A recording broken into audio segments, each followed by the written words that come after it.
LLRC பரிந்துரைகளுக்கு அமைவாக காவல்துறையினர் விசாரணைகளை ஆரம்பித்துள்ளனர். புனர்வாழ்வு பயிற்சி முடித்த புலிகளின் முன்னாள் உறுப்பினர்கள் சிலர் ஜூலை மாதத்தில் விடுதலை. தற்கொலை போராளியொருவர் அமெரிக்காவில் புகலிடம் கோரியதாக விக்கிலீக்ஸில் தகவல். ஈழத்தில் பொது வாக்கெடுப்பு நடத்த ஐநாவை வலியுறுத்தி 1,00,000 கையெழுத்து.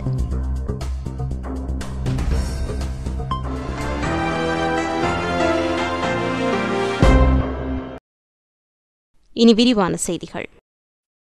யுத்த கைதிகள் பற்றிய தகவல்களை வெளியிடுவதற்கு அரசாங்கம் தீர்மானித்துள்ளது. உண்மையை கண்டறியும் ஆணைக்குழுவின் அறிக்கை பரிந்துரைகளின் அடிப்படையில் இந்த நடவடிக்கை எடுக்கப்படவுள்ளது. யுத்த கைதிகள் பற்றிய தகவல்களை வெளியிட அரசாங்கம் தீர்மானித்துள்ளதாகவும் மிக நெருங்கிய உறவினர்களுக்கு மட்டுமே விவரங்கள் வழங்கப்படும் என்றும் பாதுகாப்பு அமைச்சு அறிவித்துள்ளது.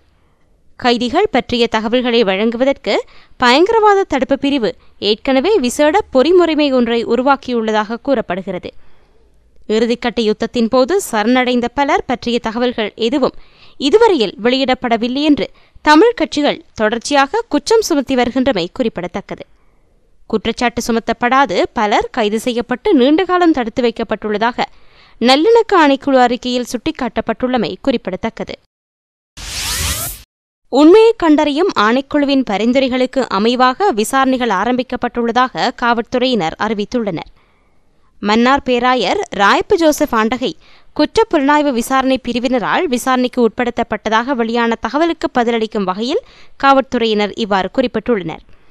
நல்லிணக்க ஆணைக்குழுவிடம் மன்னார் பேராயர் ராயப்பு ஜோசப் ஆண்டகை அளித்த வாக்குமூலம் தொடர்பில் சில தெளிவுபடுத்தல்களுக்காக குற்றப்புலனாய்வு பிரிவினர் பேராயரிடம் விசாரணை நடத்தியதாக காவல்துறை ஊடக பேச்சாளர் அஜித் ரோஹன குறிப்பிட்டுள்ளார்.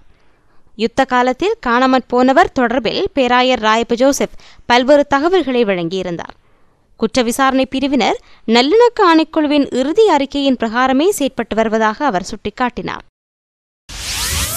1 வருட புனர்வாழ்வு பயிற்சிகளை முடித்துக் கொண்ட விடுதலை புலிகளின் முன்னாள் உறுப்பினர்களில் மேலும் சிலர் ஜூலை மாதம் விடுதலை செய்யப்படவுள்ளதாக புனர்வாழ்வு சிறைச்சாலைகள் திணைக்களம் தெரிவித்துள்ளது. முல்லைத்தீவில் வைத்து இவர்கள் விடுதலை செய்யப்படவுள்ளதாக திணைக்களத்தின் பணிப்பாளர் மேஜர் ஜெனரல் சந்தன ராஜகுரு தெரிவித்துள்ளார். சுமார் 680 முன்னாள் விடுதலை புலி உறுப்பினர்கள் தற்போது புனர்வாழ்வு பயிற்சிகளுக்கு உட்படுத்தப்பட்டுள்ளதாகவும் அவர்களுக்கு பல்வேறு தொழிற்பயிற்சிகள் வழங்கப்பட்டுள்ளதாகவும் அவர் கூறினார்.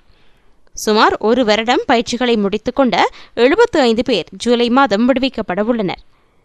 இவர்கள் சுய தொழிலில் ஈடுபடுவதற்காக அரசாங்கம் 2.5 லட்சம் ரூபாய் இலகுக் கடனுதவியை வழங்கவுள்ளதாகவும் அவர் மேலும் கூறினார். இலங்கையின் இனப்பிரச்சினைக்கான தீர்வாக அதிகார பகிர்வை வலியுறுத்தும் வகையில் இலங்கை இந்திய ஒப்பந்தத்தை அடுத்து கொண்டுவரப்பட்ட 13வது திருத்தச் சட்டத்தை இலங்கை அரசாங்கம் ரத்து செய்ய வேண்டுமென்று இலங்கை தொழில்சார் நிபுணர் சங்கத்தின் கூட்டமைப்பு இலங்கை ஜனாதிபதியை கேட்டிருக்கின்றது. 13வது திருத்தச் சட்டம் இலங்கை நாடாளுமன்றத்துக்கோ இலங்கை மக்களுக்கோ தெரியாமல் இந்தியாவினால் வடிவமைக்கப்பட்டுள்ளது என்று கூறி அதனை நீக்க வேண்டுமென்று இலங்கை தொழில்சார் நிபுணர் அமைப்புகள் கூட்டமைப்பின் தலைவர் திலினி கிரிங்கோட கூறியுள்ளார். 13வது திருத்தச் சட்டம் இலங்கை மீது திணிக்கப்பட்ட ஒன்று என்றும் அது இலங்கையில் பல பிரச்சினைகளை உருவாக்கியுள்ளது என்றும் பெருமளவு பண விரயத்தை ஏற்படுத்தியுள்ளதோடு நாட்டின் அரசியல் ஸ்திரத்தன்மையை ஏற்படுத்தியுள்ளதாகவும் அவர் கூறினார். அதேவேளை இலங்கையில் 13வது திருத்தத்தின் மூலம் வழங்கப்பட்ட அதிகார பகிர்வானது இன ரீதியிலான அதிகார பகிர்வு, ஒன்றுபட்ட இலங்கைக்கு அது பாதகமானது என்றும் அவர் குறிப்பிட்டார். 13வது திருத்தச் சட்டத்தை விடுதலை புலிகள் ஆதரித்தார்கள் என்றும் அதனால் அதனை ஜனாதிபதி ரத்து செய்ய வேண்டுமென்றும் அந்த அமைப்பு கோரியுள்ளது. தமிழீழ விடுதலை புலிகளின் தற்கொலை போராளி ஒருவர் அமெரிக்காவில் புகலிடம் கோரியுள்ளதாக விக்கிலீக்ஸ் தகவல் வெளியிட்டுள்ளது. 2005ஆம் ஆண்டு நவம்பர் மாதத்தில் இவர் அமெரிக்க தூதரகத்தில் புகலிடம் கோரியதாக தெரிவிக்கப்பட்டுள்ளது. 2005 நவம்பர் 7 அன்று அப்போதைய அமெரிக்க தூதுவர் ஜெஃப்ரி லான்ஸ்டட் இந்த தகவலை இராஜாங்க திணைக்களத்துக்கு அனுப்பி வைத்துள்ளார். தாம் ஒரு தற்கொலை போராளி என்று தம்மை அடையாளப்படுத்திய மட்டக்களப்பு காத்தான்குடியைச் சேர்ந்த ஜீவரட்னம் என்பவரை அடைக்கலம் கோரியிருக்கின்றார். தமிழீழ விடுதலை புலிகள் அமைப்பிலிருந்து விலகி அமெரிக்கா செல்ல உதவி புரியுமாறு தூதரகத்தில் கோரியுள்ளார். கருணா, அமைச்சர் டக்ளஸ் தேவானந்தா ஆகியோரை படுகொலை செய்வதற்காக தம்மை புலிகள் தயார்படுத்தியதாகவும் 15ஆம் வயதில் தன் ஆர்வத்தால் தான் புலிகள் அமைப்பில் இணைந்து கொண்டதாகவும் அவர் கூறியுள்ளார். விசாரணைகளின் பின்னர் தூதரக அதிகாரிகள் குறித்த நபரை காவல்துறையிடம் ஒப்படைத்ததாக தெரிவிக்கப்படுகிறது. இராணுவத்தின் உதவியுடன் புத்தர் சிலைகளை நிர்மாணித்து பௌத்த சமயத்தை பரப்புவது சட்டத்துக்கு முரணானதென கடும் அதிருப்தியை வெளியிடும் அகில இலங்கை இந்து மாமன்றத்தின் பொதுச் செயலாளர் கந்தையா நீலகண்டன், கிண்ணியாவில் இந்துக்களின் புனித பிரதேசத்தில் பலாத்காரமாக பௌத்த விகாரை அமைக்கும் முயற்சி கைவிடப்பட வேண்டுமென்று தெரிவித்துள்ளார்.